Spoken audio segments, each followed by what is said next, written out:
नमस्कार दोस्तों, मैं वेदांत गोयल आपके समक्ष हमारी संस्कृत पाठ्य पुस्तक कक्षा 7 मंथन भाग 2 का नवा अध्याय प्रस्तुत करने जा रहा हूँ। मुझे आशा है कि आपने पाठ 1 से पाठ 8 तक मेरी वीडियो द्वारा पूर्ण कर लिया होगा। चलिए पाठ 9 आरंभ करते हैं। पाठ 9 विद्या महिमा। इसमें 6 श्लोक हैं जिनको हम पढ़कर उनका हिंदी अनुवाद करेंगे और अर्थ को समझेंगे। विद्या ददाति विनयम, विनयाद याति पात्रताम, पात्रत्वाद धनम आपनोति, धनाद धर्मः ततः सुखम। विद्या का अर्थ है शिक्षा, ददाति का अर्थ है देती है, विनयम का अर्थ है विनम्रता, विन्याद का अर्थ है विनम्रता, याति का अर्थ है लाती है, पात्रताम का अर्थ है योग्यता। पात्रत्वाद योग्यता, धनम धन, आपनोति धन की प्राप्ति कराती है, धनाद धर्म धन से धर्म, धर्म ततः सुखम और धर्म से सुख की प्राप्ति होती है। तो इस पूरे श्लोक का कहना है कि विद्या से विनम्रता, विनम्रता से पात्रता या योग्यता, योग्यता से धन, धन से धर्म और धर्म से सुख की प्राप्ति होती है। इसको हम ये भी कह सकते हैं कि विद्या से सुख की प्राप्ति होती है। चलिए अगला श्लोक पढ़ते हैं। न चौरहार्यम न च राजहार्यम न भ्रातृभाज्यम न च भारकारी, व्यय कृते वर्धत एव नित्यम, विद्याधनम सर्वधन प्रधानम। न का अर्थ है नहीं, चौरहार्यम का अर्थ है चोर चोरी कर सकता, न का अर्थ है नहीं, च का अर्थ है और, राज्यहार्यम का अर्थ है कि राजा छीन सकता, न भ्रातृभाज्यम न भाई बांट सकता, न नहीं, च और, भारकारी, भारकारी का अर्थ है कि उसका भोज होता है या वो भारी होता है या उसमें भार होता है, व्यय कृते व्यय करने पर या खर्च करने पर, वर्धत बढ़ता है, एव ही नित्यम रोज, विद्या धनम विद्या रूपी धन या शिक्षा रूपी धन, सर्वधन प्रधानम सब धनों का प्रधान है या मुख्य है। इस पूरे श्लोक का अर्थ देखते हैं। न चोर इसको चोरी कर सकता और न राजा इसको छीन सकता, न भाई में बांटा जा सकता और न ही इसका कोई भार होता है, ये भारहीन होता है। रोज खर्च करने पर ये बढ़ता है और विद्या रूपी धन सब धनों में प्रधान होता है।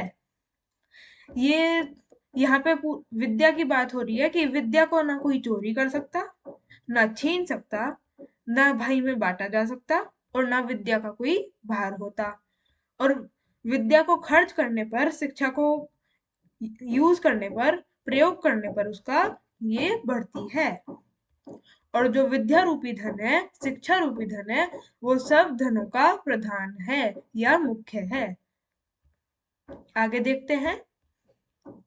विद्वत्त्वं च नृपत्वं च नैव तुल्यं कदाचन, स्वदेशे पूज्यते राजा, विद्वान सर्वत्र पूज्यते। इसका भी अर्थ देखते हैं। विद्वत्त्वं जो विद्वान है, च और, नृपत्वं राजा, च और, विद्वान और राजा की, नैव कभी नहीं, तुल्य तुलना कदाचन की जा सकती, तो विद्वान और राजा की कभी तुलना नहीं की जा सकती।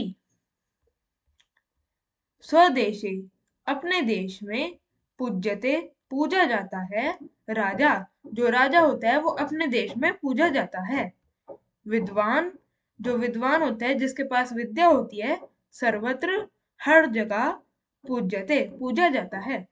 इसके कहने का अर्थ है कि जो विद्वान होता है और जो राजा होता है उनकी कभी तुलना नहीं की जा सकती। और क्यों नहीं की जा सकती? क्योंकि जो राजा होता है वो सिर्फ अपने देश में पूजा जा सकता है या पूजा जाता है, पर विद्वान जो होता है वो हर जगह पूजा जाता है जिसके पास विद्या होती है। अगला श्लोक देखते हैं। किम कुलेन विशालेन विद्याहीनस्य देहिनः अकिलो अकुलिनो अपि विद्यावान देवरपि स पूज्यते।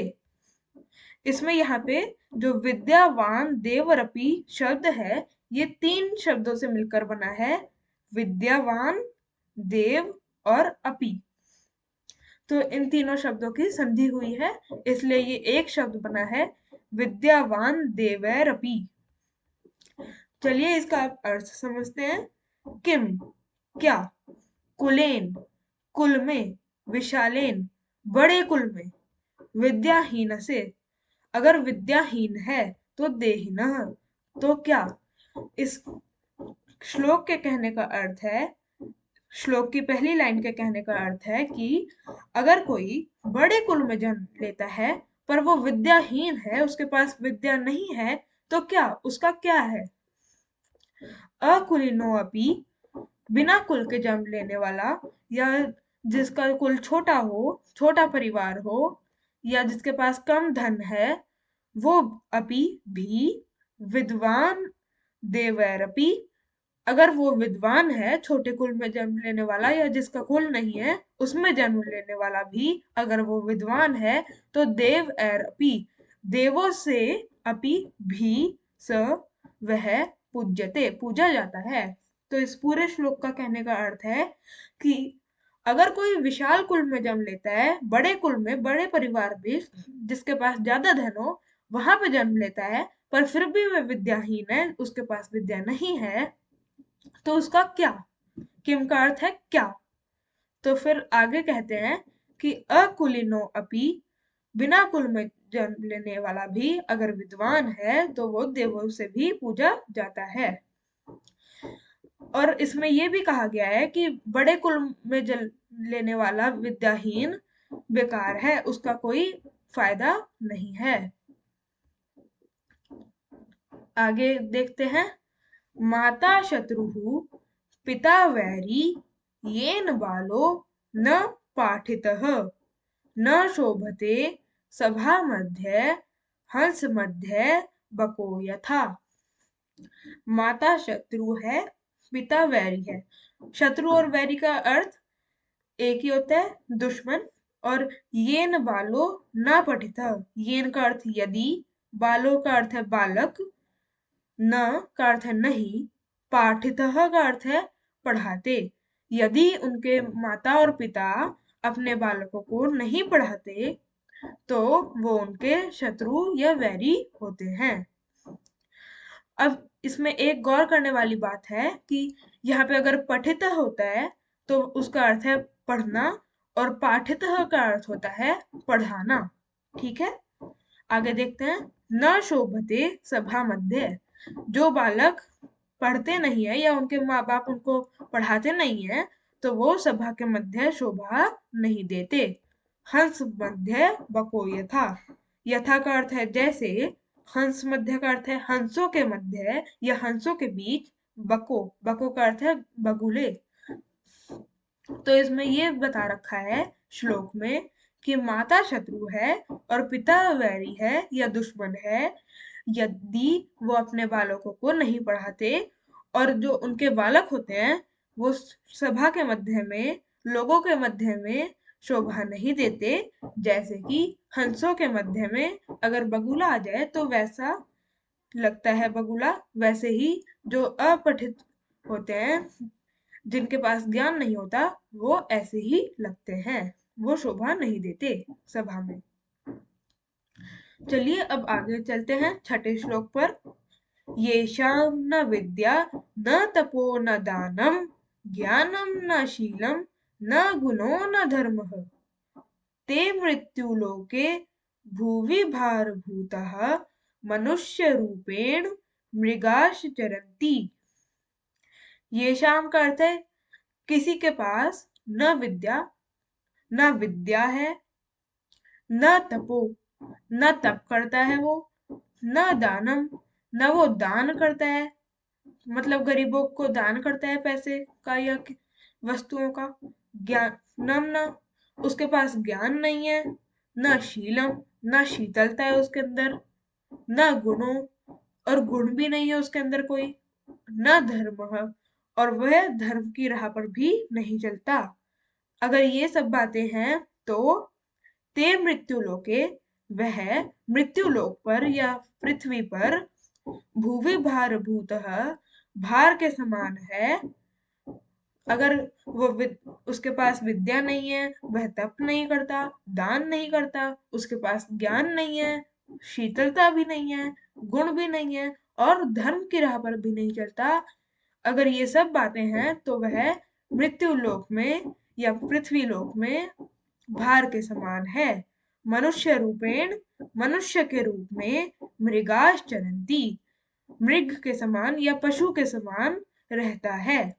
इस पूरे श्लोक का अर्थ है यदि किसी के पास विद्या नहीं है, तप नहीं करता, दान नहीं करता, ज्ञान नहीं है, शीतलता नहीं है, गुण भी नहीं है, और धर्म की राह पर भी नहीं चलता, तो वह पृथ्वी लोक पे भार के समान है, और वह मनुष्य के रूप में जानवरों की तरह रहता है या पशुओं की तरह रहता है। मुझे आशा है कि आपको मेरा हिंदी अनुवाद समझ में आया होगा। Thank you.